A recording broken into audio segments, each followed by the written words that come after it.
There's some old sartorial advice that you should try not to be the first person in your circle to wear a sweater. Even though you might be excited by a hint of a chill in the air, delaying that seasonal switch will make it so that your cold weather wardrobe will get stale less quickly. The point of this little tidbit is to explain why, as we transition into hot weather, I'm making one last dish with wintry sage. It's gonna be 104 degrees this weekend, but I wanna have something in my freezer that can make it feel like Thanksgiving. Enter gnocchi flavored ice cream, a remnant from that faded Summer 16 wacko ice cream flavor obsession I've talked about before. I've made corn and tobacco, and this one starts the same way, by blending up the ingredients for Melissa Clark's master ice cream base and cooking it to 165 sous vide.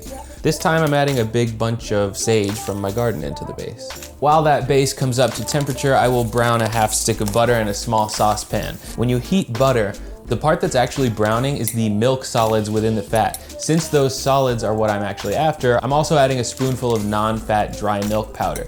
This powder is nothing but milk solids, so each speck will get converted into a super flavorful crispy cruncher. This works best in a pan that isn't coated with a black non-stick coating that would prevent you from keeping tabs on the rapidly darkening color.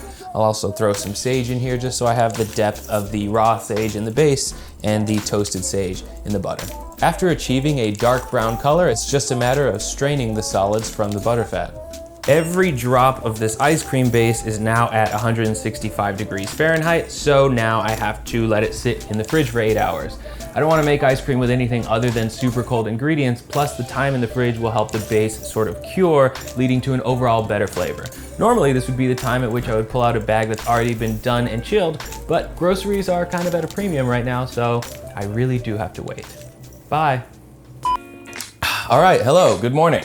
At this point, ice cream is very easy to make. I've got my cold base, my frozen freezer tub. I'm just gonna throw a strainer up here to catch the sage and any bits of egg yolk that might still be in here. Pardon the noise. And once this goes in, it requires almost no input from me. It just takes 20 minutes to get to a soft serve texture. So up until now, I've just been making sage flavored ice cream, but the way that I get into calling it gnocchi flavor is by introducing brown butter and potatoes. So these sage brown butter solids are going in, introducing buttery flavor without messing with the fat ratios, and at the very end of churning, some extra crispy kettle cooked potato chips. After it's all mixed together, it just has to harden up into a scoopable texture for half an hour in the freezer. Salty, sagey, crunchy, crispy. This is just autumnal enough to make you forget about the triple-digit temps outside, which is great news for someone who's not exactly ready to transition into swimwear quite yet.